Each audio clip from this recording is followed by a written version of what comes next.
Buenas tardes, hermanos. Gracias por su silencio.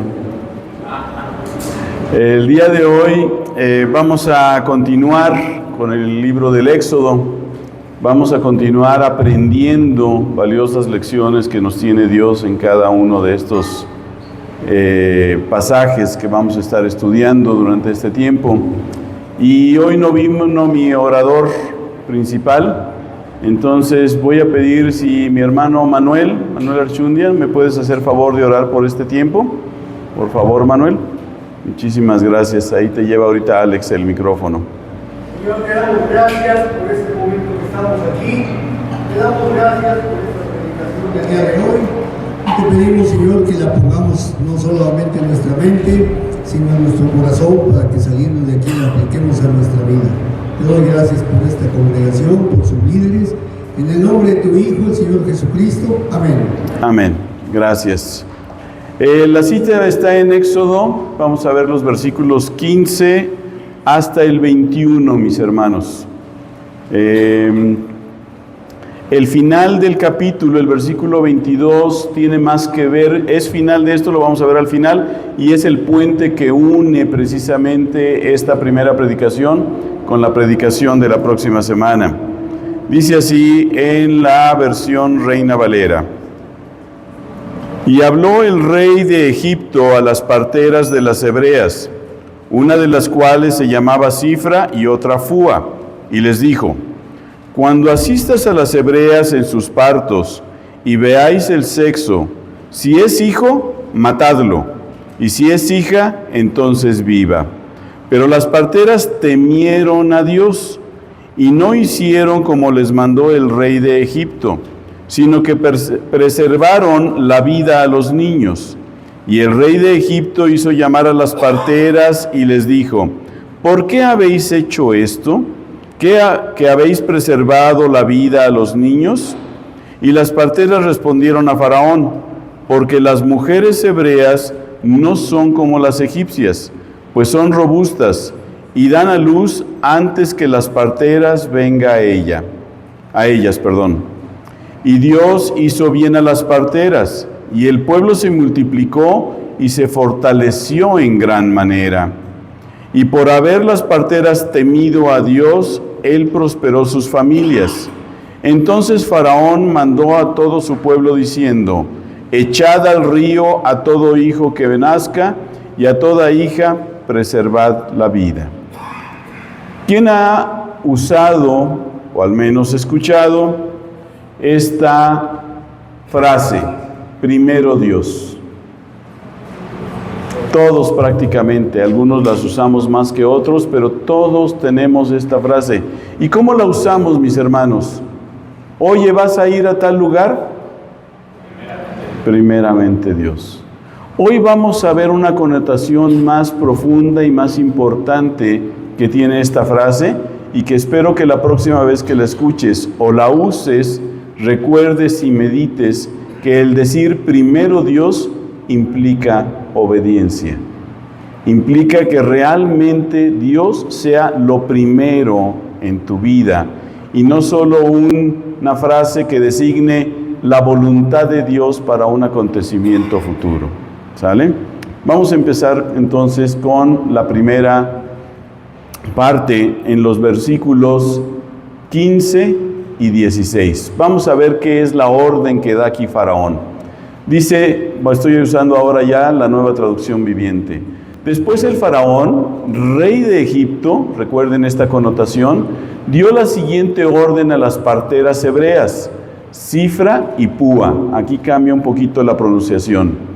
Cuando ayuden a las mujeres hebreas en el parto, presten mucha atención durante el alumbramiento. Si el bebé es niño, mátenlo, pero si es niña, déjenla vivir. El contexto de esta parte, mis hermanos, es que al final de lo que vimos la vez pasada, Faraón estaba viendo que el pueblo de Dios, el pueblo hebreo que estaba esclavizado, estaba creciendo rápidamente.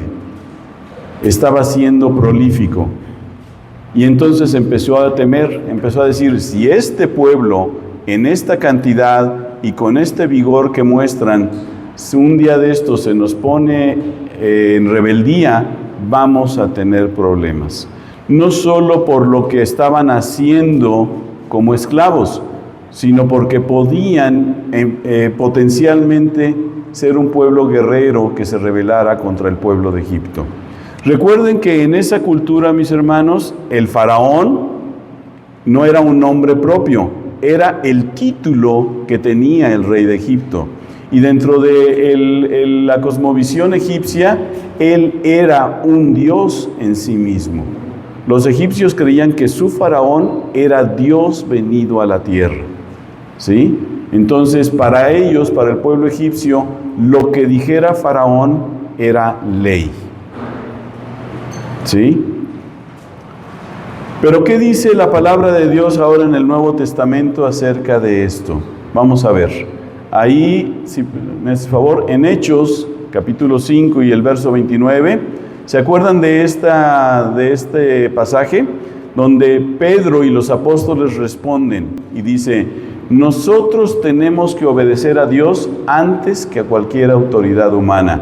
Les habían mandado decir: por favor, ya no prediquen en el nombre de Jesús. Bueno, sin el por favor, ya no prediquen en este nombre. Y la respuesta de ellos es: nosotros tenemos que obedecer a Dios antes que a cualquier autoridad humana. ¿Y cuál era el contexto acá? Era Faraón. Imagínense, mis hermanos, cómo Faraón, el semidios de los egipcios, mandaba a traer a las parteras hebreas. Las parteras eran, digámoslo así, en esa clase social, las esclavas de los esclavos. ¿Sí me entienden? Eran de lo último de la escala social en aquel tiempo. Y aparte de todos, como en toda cosmovisión machista, eran mujeres. Entonces, el hecho de que las parteras estuvieran ante la presencia de Faraón, quería decir que lo que tenía que decirles Faraón no se los había podido mandar decir a través de alguien más. Era una orden directa del rey de Egipto. Era una orden que no podía en ese momento o no debía ser desobedecida. No debía ser pasada por alto. Pero ahora vamos a ver entonces qué hacen las parteras. Adelante, por favor. El versículo 17, que es el central de este pasaje. Sin embargo, como las parteras que temían a Dios, se negaron a obedecer las órdenes del rey y también dejaron vivir a los varoncitos. Franca, abierta y resueltamente dijeron: tenemos temor de Dios, no vamos a obedecer. ¿Saben las posibles implicaciones que esto traía? Podían hasta perder la vida. Podían ser llevadas no a juicio, sino a una sentencia de muerte. Sin embargo, dice aquí claramente las parteras, pero ellas temían a Dios y desobedecieron abiertamente a Faraón y dijeron: no, nuestro temor de Dios nos obliga a dejar vivir a todo niño que nazca dentro del pueblo hebreo. Y dejaron vivir. ¿De dónde viene el temor de Dios, mis hermanos? Vamos a ver en Proverbios. Se los pone el mismo versículo que está al principio y a mediados del libro de Proverbios, en los versículos 1, 7 y 9, 10. Prácticamente dicen lo mismo.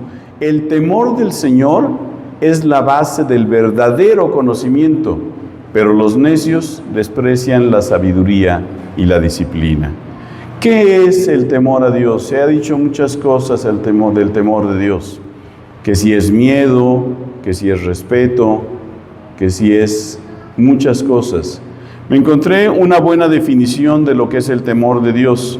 Dice: interpretado como reverencia ejecutada con profundo respeto. Reverencia ejecutada con profundo respeto. Me gustó esa parte. Tenemos respeto, y lo hemos estado viendo en esta mañana, desde Elim para acá, Tenemos respeto del Señor, tenemos admiración por el Señor, pero eso nos lleva a tener reverencia a Él y un profundo respeto. ¿Eso es lo que está en nuestra vida, mis hermanos? Y es una pregunta retórica. Debería ser. Deberíamos tener ese respeto profundo que nos lleve a la reverencia a Dios. Y eso eventualmente nos lleva a la obediencia. Me acuerdo que cuando estaban chicos mis hijos, había un corito ahí en la escuela dominical que decía, ¿cómo? ¿Se acuerdan ustedes algunos que estuvieron con nosotros?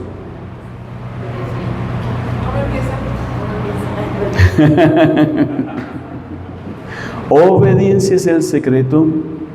Obediencia es el secreto. Obediencia es el secreto para seguir a Dios. Ese es el secreto, la obediencia. Pero la obediencia viene en el santo, reverente y profundo amor a Dios. ¿Qué es lo que está pasando actualmente con nuestras autoridades humanas? Como sociedad les estamos perdiendo el temor y por tanto el respeto. Deberíamos ser respetuosos con la policía, con los jueces, con los gobernantes, con todo aquel que esté en eminencia. Sin embargo, ese respeto se ha perdido. Yo me acuerdo que cuando estaba chico en la primaria llevábamos una clase que se llamaba Historia y Civismo. Y el civismo nos llevaba a ver cómo estábamos estructurados como sociedad y cómo era lo mejor de respetar las leyes, porque eso nos llevaba a la buena convivencia, a la convivencia que teníamos entre unos y otros. Mis hermanos, y el civismo no es más que la palabra de Dios aplicada como sociedad. Aquí viene cómo respetarnos, cómo amarnos, cómo ayudarnos, cómo resolver nuestros conflictos en la palabra de Dios. Por eso las iglesias deben ser comunidades donde, a pesar de nuestras diferencias de criterio, de ideas y de gustos, podemos convivir sanamente en el amor de Dios. Porque primero tenemos una autoridad, como la tenían las parteras Cifra y Púa. Ese es el temor a un Dios. Reverencia con profundo respeto. Y eso las llevó a ellas a ser obedientes, a pesar de las consecuencias. ¿Sí? Adelante, por favor. En el Salmo 25, el autor de este salmo igual hace el mismo hincapié. El Señor es amigo de los que le temen, a ellos les enseña su pacto. Gracias a Dios, mis hermanos, porque desde el Génesis hasta el Apocalipsis siempre está implícita la obediencia a nuestro Dios. Pero no una obediencia como lo haríamos con temor a las leyes y a los castigos que la ley tiene para con nosotros, sino una obediencia que nos lleve en santidad por amor a nuestro Dios. Por lo que primero Él hizo con nosotros, porque Él nos amó primero, porque Él sacrificó a su Hijo en la cruz por nosotros, porque Cristo fue obediente, no porque tuviera miedo de su Dios, de su Padre, sino porque tenía ¿cómo dijimos? Una reverencia y respeto profundo por Él. Y sabía que las consecuencias de esto iban a traer vida para los que hemos aceptado a su Hijo Jesucristo como nuestro Salvador. Reverencia con profundo respeto. Y entonces, mis hermanos, podemos ser libres de obedecer. Y en esa libertad, al pensar y admirar, decía el himno, a nuestro Dios, y saber que Él está por sobre todas las cosas y todas las personas, y lo vimos hace rato con Noé, No había llovido todavía en ese tiempo. Sin embargo, Noé obedeció profunda y respetuosamente y dijo, si el Señor lo dice, es porque Él tiene la razón. Y porque en esto va a haber bendición. ¿Hubo bendición para Noé y su familia? Preservaron su vida. ¿Qué más bendición podríamos esperar? Fueron actualmente los padres de esta segunda oportunidad que tuvimos como humanidad, como creación de Dios. Eso, mis hermanos, siempre trae bendición. Adelante. Y entonces vamos a ver qué responden ahora Faraón ante esa desobediencia abiertamente de las parteras. Entonces el rey de Egipto mandó a llamar a las parteras y les dijo, ¿por qué hicieron esto?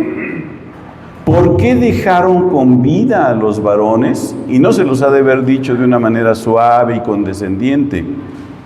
Se los ha de haber exigido. ¿Qué están haciendo con lo que yo les mandé? Las mujeres hebreas no son con las egipcias, contestaron ellas.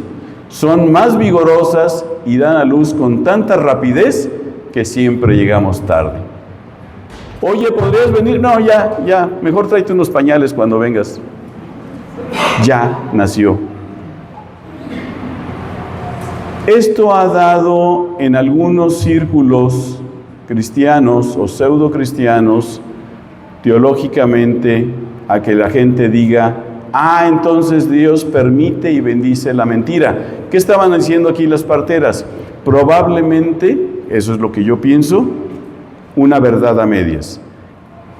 A lo mejor alguna vez sí pasó esto, pero si vemos en el primer versículo que vimos, ellas decidieron abiertamente desobedecer. Esto era, en el mejor de los casos, una verdad a medias, si no es que una mentira ante Faraón. Porque no todo el tiempo pasó esto.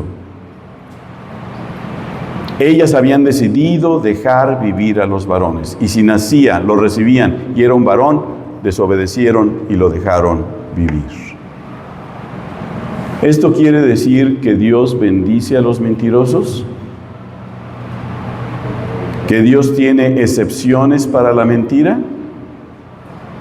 No lo creo, mis hermanos, pero sí veo un patrón en la Biblia a este respecto cuando está en peligro no solo el plan de Dios, sino la vida de sus ministros, de sus hijos y de todo aquel que Dios quiere proteger en vida. Vamos a ver algunos ejemplos. Adelante, Alex. En 1 de Samuel 19:4, del 11 al 4, perdón. Este es del 11 al 14. Dice, entonces Saúl mandó tropas, ¿se acuerdan del rey Saúl? Mandó tropas para que vigilaran la casa de David. En este momento ya Saúl está abiertamente en contra de David y quiere su muerte. Se le dio la orden de que mataran a David cuando saliera la mañana siguiente, pero Mical, la esposa de David, le advirtió, si no te escapas esta noche, te matarán por la mañana. Así que ella lo ayudó a salir por una ventana, y él huyó y escapó. Luego ella tomó un ídolo y lo puso en la cama de su esposo, lo cubrió con mantas y puso un cojín de pelo de cabra sobre la cabeza.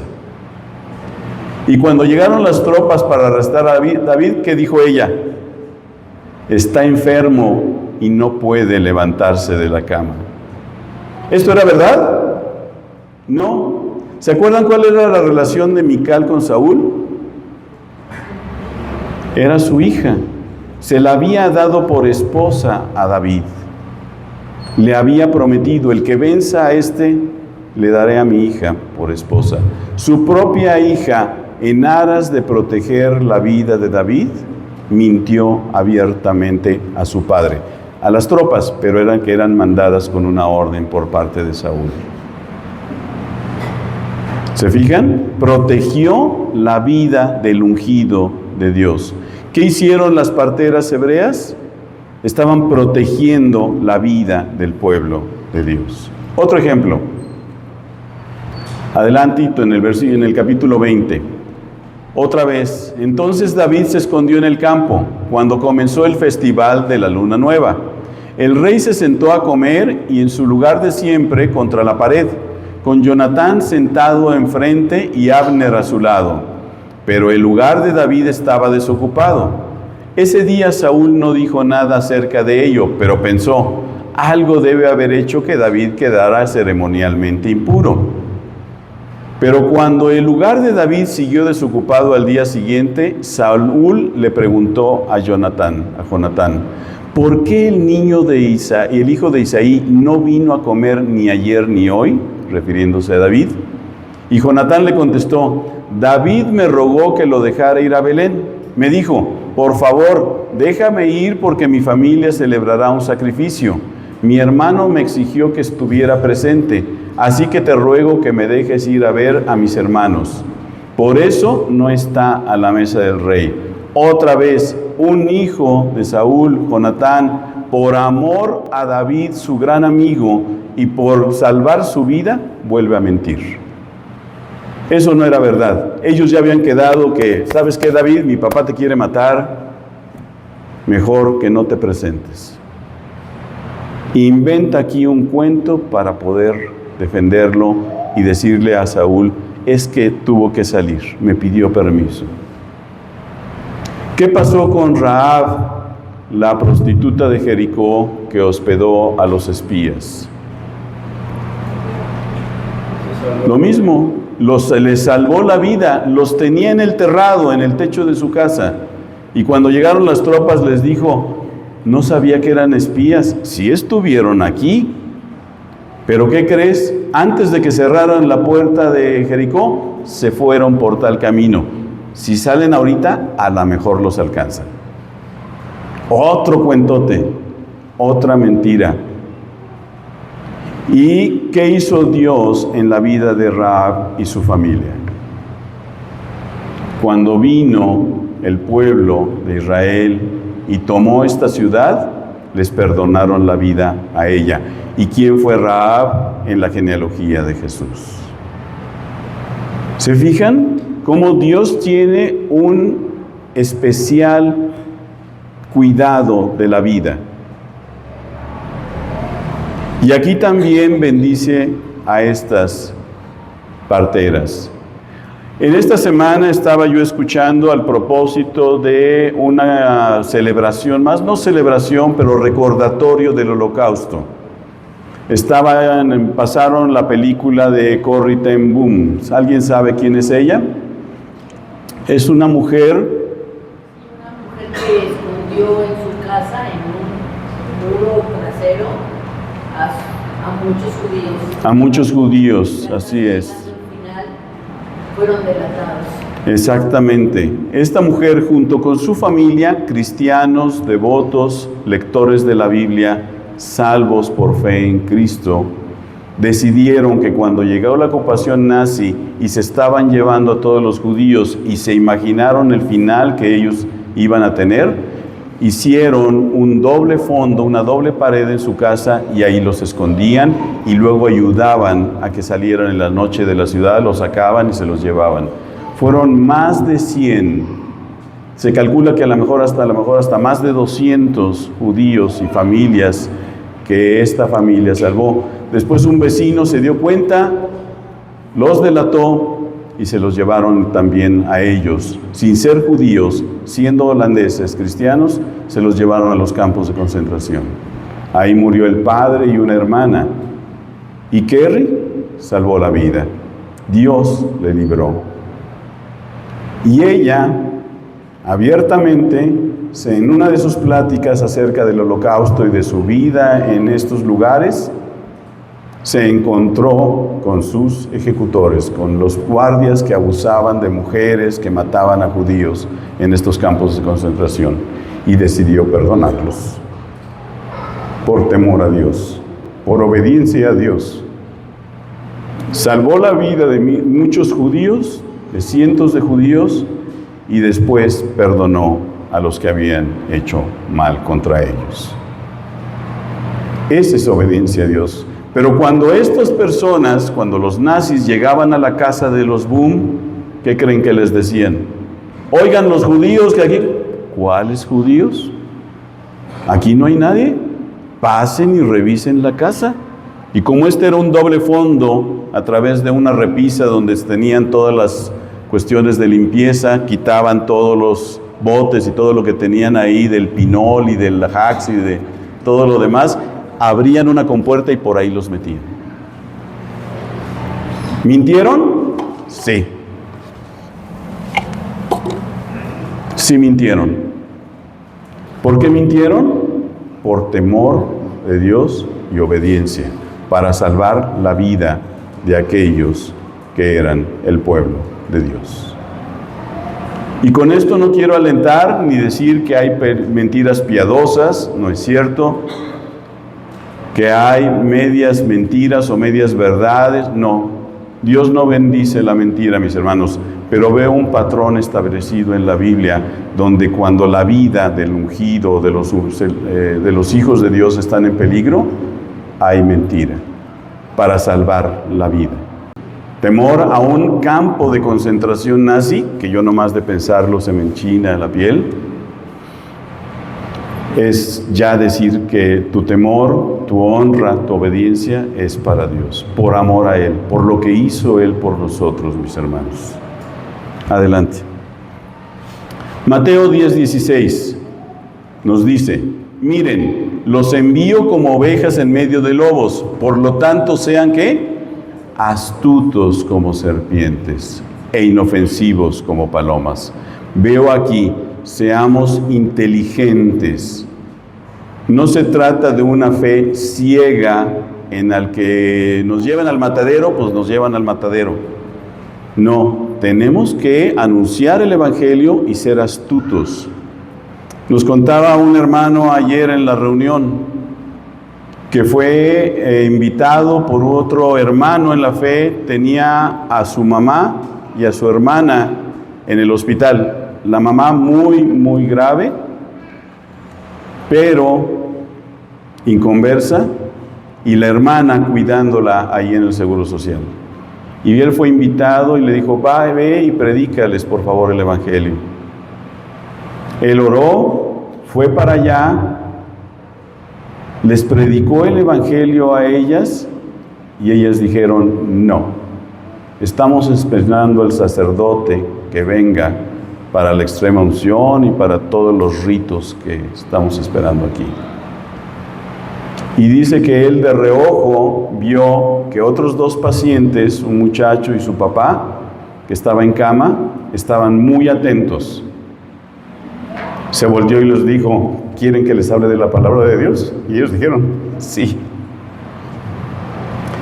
Y ellos dos recibieron a Cristo en su corazón ese día. Fue astuto. No nomás fue a predicarle a los parientes de este hermano. Cuando se dio cuenta que lo que estaba diciendo llamó su atención, volteó y dijo: ¿y ustedes? Los veo muy atentos. ¿Les gustaría escuchar de la palabra de Dios? Y ellos dijeron: sí, por favor. Les expuso el Evangelio y oró con ellos para salvación. Aceptaron a Cristo. Cuando eres obediente a Dios, no sabes qué sorpresas te va a dar. Tiene Dios para ti. Su poder, su amor, su gracia se fortalecen en nuestra obediencia. Se manifiestan, no se fortalecen porque ya son fuertes, se manifiestan en nuestra obediencia. Adelante, por favor. Y entonces Dios bendice la obediencia de estas parteras. Por eso Dios fue bueno con las parteras, y los israelitas siguieron multiplicándose y se hicieron cada vez más poderosos. ¿Por quién? Por temor a Dios. Además, como las parteras temían a Dios, Él les concedió su propia familia. Tuvieron hijos. Gracias a Dios, porque siempre con la obediencia hay bendición. Y no siempre es lo primero que pasa. ¿Recuerdan la obediencia de los 3 hermanos que fueron llevados al horno de fuego? ¿Recuerdan la obediencia de Daniel? Ahorita lo vimos. ¿Recuerdan la obediencia de Pedro, de Pablo? Que ciertamente los llevó a sufrir consecuencias, pero su temor de Dios era tan grande que todo eso lo dejaron como si fuera nada, despreciando el oprobio. El mismo Señor Jesucristo, por obediencia, sufrió todo lo que sufrió, porque fue obediente y obediente hasta la muerte y muerte de cruz, dice la palabra de Dios. Y por eso tú y yo hoy podemos estar contentos de tener la vida eterna. Adelante. Dice Deuteronomio 28:1: si obedeces al Señor tu Dios en todo y cumples cuidadosamente sus mandatos que te entrego hoy, el Señor tu Dios te pondrá por encima de todas las demás naciones del mundo. Adelante. Y por fin, último, el versículo más socorrido y que debemos tener siempre en nuestra memoria. Mateo 6:33. Busquen el reino de Dios por encima de todo lo demás y lleven una vida justa y Él les dará todo lo que necesiten. No todos nuestros caprichos, todo lo que vamos a necesitar, que a veces nosotros ni siquiera sabemos de nuestras necesidades o no somos conscientes de ellas. Pero el Señor lleva todo. Cuando lo obedeces y buscas primero su reino y su justicia, Él por añadidura todo lo que necesites, mi hermano. Y si lo que necesites es disciplina, disciplina te va a traer. Pero va a ser en el amor del Señor para tu bien, porque no te ama. El amor de Dios es tan grande que nos disciplina.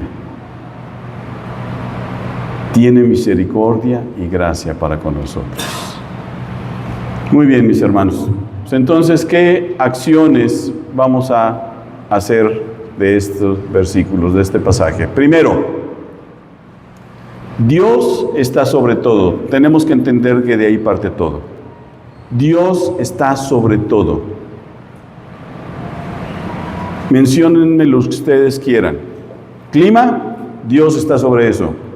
Gobernantes, Dios está sobre eso. Economía, Dios está sobre eso. ¿Qué otra cosa? Salud, lo que se les venga a la memoria, a la mente, cualquier cosa, Dios está sobre todo. Él creó todo. No es un invento fugaz, ni un escape de la creación, ni es un Big Bang, ni es nada. Él creó todo de manera perfecta y está sobre todo y permanece sobre todo. 2. Nuestra obediencia, entonces, es primero a Él. Y no se trata de ser rebeldes a todo lo demás. Se trata de primero obedecer a Dios. Y si Dios dice, ten respeto y obedece a tus autoridades, mis hermanos, a pagar impuestos. Oye, la palabra de Dios lo dice, y Dios está sobre eso. Pero mira que la resistencia civil y que esto y que vamos a cerrar carreteras y que... Dios me pide no solo que los honre y que tema de ellos, sino que pida en oración a Él por ellos. Entonces, primero Dios significa que realmente sus ordenanzas, su doctrina, todo lo que Él nos dice en su palabra debe estar primero. Y tenemos al Espíritu Santo, mis hermanos, hace rato lo mencionó Roberto, que es el que nos ayuda no solo a entender, sino a ser obedientes. A buscar esa obediencia. No es un ejercicio de tu voluntad. No es un ejercicio como el yoga o como la concentración trascendental o meditación. No. Es un ejercicio, mis hermanos, en el que podemos decir, Señor, no, me cuesta trabajo esto. Que tu Espíritu Santo me ayude a ser humilde y a buscar la acción que muestre obediencia a ti. Y Él lo va a hacer, mis hermanos. Y vamos a obedecer de buena gana, como decían nuestros papás. Vamos a obedecer alegres. ¿Hay consecuencias? Sí. Siempre hay bendición, pero muchas veces hay consecuencias que no son agradables. Pero finalmente, al principio, en medio o al final, va a haber bendición. No tengas duda de eso. Adelante. Dios bendice tu obediencia. Entonces, mis hermanos, seamos prácticos y la próxima vez que digamos, primero Dios, que sea realmente una convicción de nuestra mente y de nuestro corazón, que primero es Dios. ¿Sale? Oremos. Señor mi Dios, gracias por tu palabra. Gracias, Señor, porque eres único, porque estás sobre todas las cosas, porque tu creación es perfecta y tú nos pusiste aquí, Señor, en amor, en gracia y en misericordia. Gracias por la obediencia de tu Hijo Jesucristo en la cruz para podernos dar salvación, para pagar por nuestros pecados. Gracias, Señor, por el sustento que tienes de tu pueblo y de tus hijos cada día de nuestra vida. Te pedimos en esta tarde, Señor, que todos podamos ser cada día más y más obedientes a ti, estudiando tu palabra, comunicándonos contigo, dejando que tú te manifiestes en nuestra vida y que hagamos, Señor, lo que es agradable a ti, lo que sube, Señor, como olor grato hacia ti. Gracias, Padre, porque hoy te podemos honrar y podemos saber que todas esas acciones de obediencia traerán bendición a nuestra vida. Traerán, Señor, paz, traerán tranquilidad, traerán sosiego, traerán felicidad, traerán, Señor, todo lo que implica obedecerte. Una vida plena en ti, Señor mi Padre, agradándote a ti y no a nosotros mismos. Gracias por este tiempo, Señor mi Dios, en Cristo Jesús. Amén.